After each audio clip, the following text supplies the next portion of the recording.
Hi peeps, welcome back to the Weekly Unfold with me, I'm Johnny. Feeling so much more like myself, not 100%, I'll have you know, but definitely much more like myself. And I figured, seeing as I have just got back from seeing my dad, I'll record my episode. Sorry, I've just seen someone walk past my window. Anyway, so let's get into how the past week has been, how it's unfolded. Yeah, let's get into it. Ask this week, seeing as I've just come from my dad's, was asking him to do a video with me, because every time I see him, I do like a selfie. It's become our kind of little tradition. And sometimes I'll be like, Dad, do a video. And he'll be like, no. And I'll be like, Dad, do a video. And he'll be like, no. So this time I was doing my regular selfie. He's down with the selfies now. He's kind of like used to that. And like, Dad, like, look at the camera. I'm trying to take a picture. Dad, he was not involved. And I was like, all right, I'm just going to do a video. So I've got a video of me kind of like lying in on him like I'm a child, or I am his child. But anyway, all fun and games. Made the ask whether he wants to do a video. He said no. I made him do it anyway. And he loved it. He absolutely loved it. I might insert the video somewhere. Who knows? If I do, here's the video. Say hi. If I don't, say such hi. Life. Anyway, so that was my ask. Do you want to do a video with me, Daddy? And he was unimpressed, as usual. All with love. This is his way of telling me how much he loves me. I'm sure of it. All right, on to the next thing. Failure this week. I forget that we don't all communicate the same way. Or I don't forget, but like it's easy to forget. So I was in the US earlier this year, met a bunch of people, and I said, like, you know, if you're ever in London, let me know, and we can either hang out, I can tell you places to go, blah, blah, blah. And of course, someone is coming to London and let me know. But they let me know by text message. I don't have notifications for my text messages. Like, who's texting me? Like, clearly nobody, until I happen to check my text messages. And yeah, people texting me are Amazon delivery drivers when they're on their way, and this lovely lady from the US. So yeah, I missed that, and that was my failure. I did message her back to be like, I know it's July. I don't know if you've reached the UK yet, but if you haven't, holler back.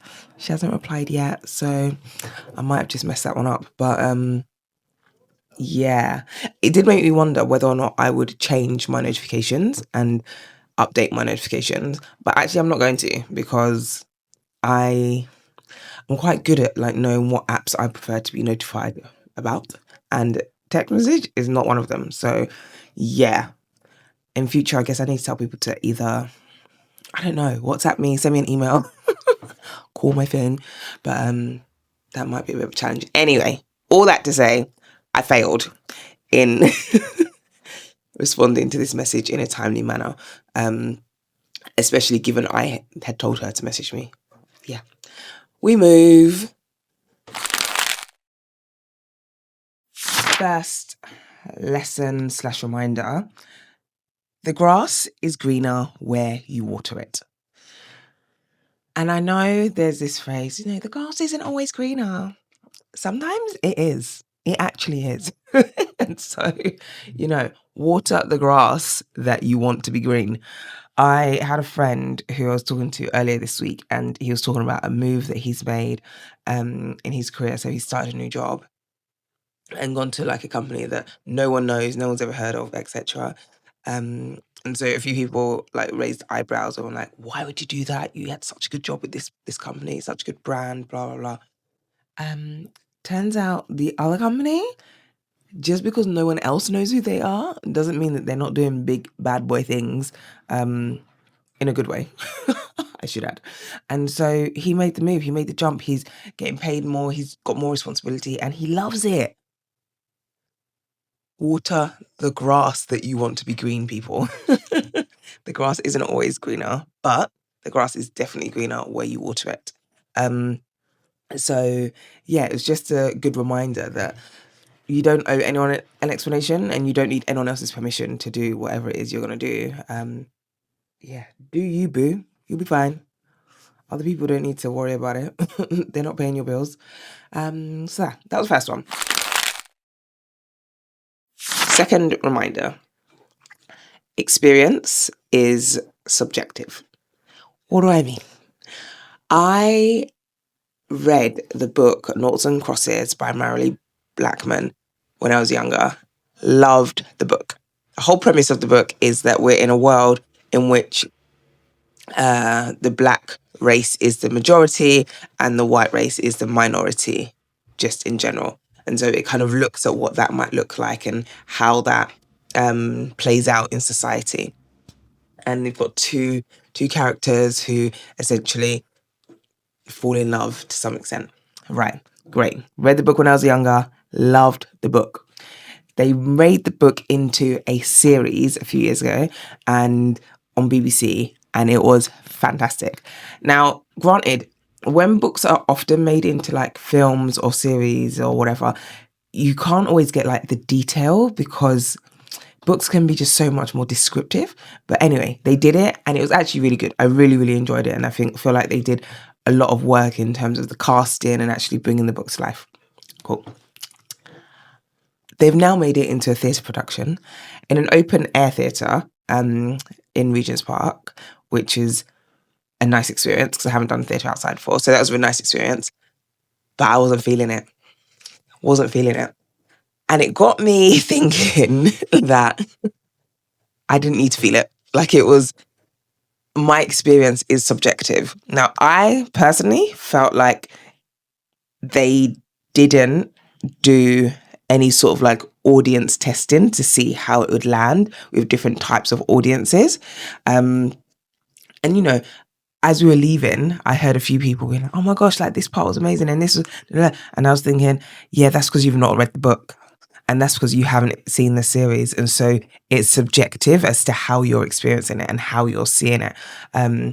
So yeah, it was just a good reminder that experience is subjective, and my experience is based on the things that I've kind of like experienced in the past.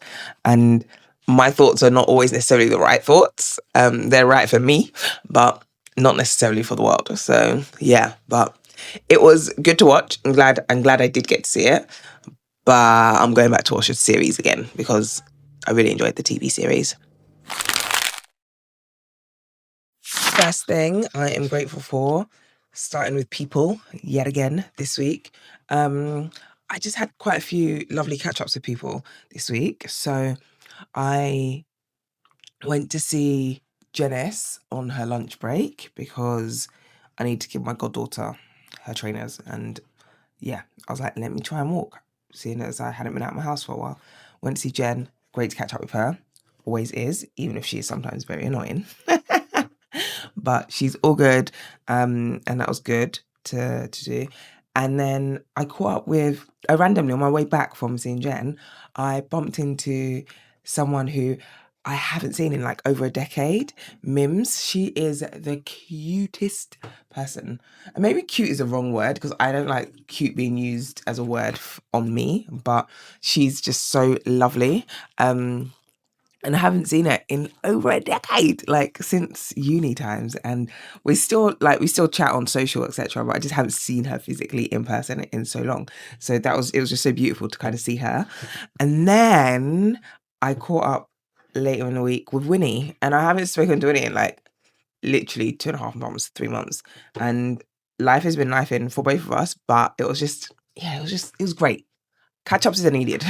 So whether it's been a year, a month, a week, do your catch ups, people. They are important, and I am remembering how much they mean to me. So yeah, that was the first thing. Second thing I am grateful or thankful for is contact lenses because I've just gone and picked up another set. Like I get them in sets of like 30, I guess, for a month, but I don't wear them every day. Sometimes I need to wear contacts and not the glasses. I was talking to my dad about it actually, and he was like, "Oh, couldn't do it. Touching my eye, touching." And I was like, "Babe, don't worry about it. I'm doing it for the two of us." So yeah, but having contacts sometimes is just absolutely necessary, because whilst glasses are cool, sometimes it just doesn't work. It doesn't. I'm wearing these bright blue glasses, like, they're great. They don't fit with every outfit. Fine, I don't care. I'll wear them anyway. But sometimes I just want to be able to wear regular sunglasses and see. So yeah, very thankful for contacts, even though sometimes they are long to get out. Yesterday I was trying to fight one in my left eye for a good 3 minutes. I was like, get out of here. But it worked. Third thing I am grateful for is, as I'm looking around my thing, I'm going to say water bottles. Colourful water bottles, I will say. This one is great. It's from Inca Ilori, and I just love the colours. But my dad said to me today, so, see, he's seeing me. I'm wearing this. I've got like some black leggings on, and then I've got this water bottle, and he's like, I'm just looking at this this thing you've put together, this outfit. I was like, go on, fashionista, tell me your opinion, because he always has an opinion. He was like, Ramat, and I was like, Daddy. So yeah, but I am very grateful for my water bottles, because as colourful as they are, it means that no one's claiming that this is their water bottle. No, you don't have this one. But also in this warm weather, they have come in very useful. So yeah, it's a bit of a weird and random one, but I'm thankful for my water bottles, and yeah, it's become a staple in my bag recently. So yeah, that's it really. Let's move on to the week ahead. Looking forward to the week ahead, going into week 29 of 52. And I had a really good conversation with my therapist, and it got me thinking about detours and the fact that we're all on this journey, whatever journey we're on, but journeys aren't linear, and sometimes we are sidelined, or we end up going a slightly different route than we had planned, and it feels like, oh, the wrong thing. But actually, maybe it was the right thing. Maybe you needed to be put on a different route in order to get to where you're really supposed to be. And so I'm just gonna explore that a little bit this week, because there have been some things that I've kind of been I've had second thoughts about, like, why is it that I'm going this way, or why is it that I've ended up taking this route when I was supposed to go this route, or I thought I was supposed to go a particular route. And actually, maybe I've been selling myself short. Maybe I was supposed to go on those journeys in those ways. So yeah, I want to explore that a little bit more this week. And yeah, that's it. So as usual, thanks for watching, peeps. I appreciate it. I encourage you to stay out of trouble, unless it's good trouble, in which case go wild, and I will see you sometime next week. All right, this is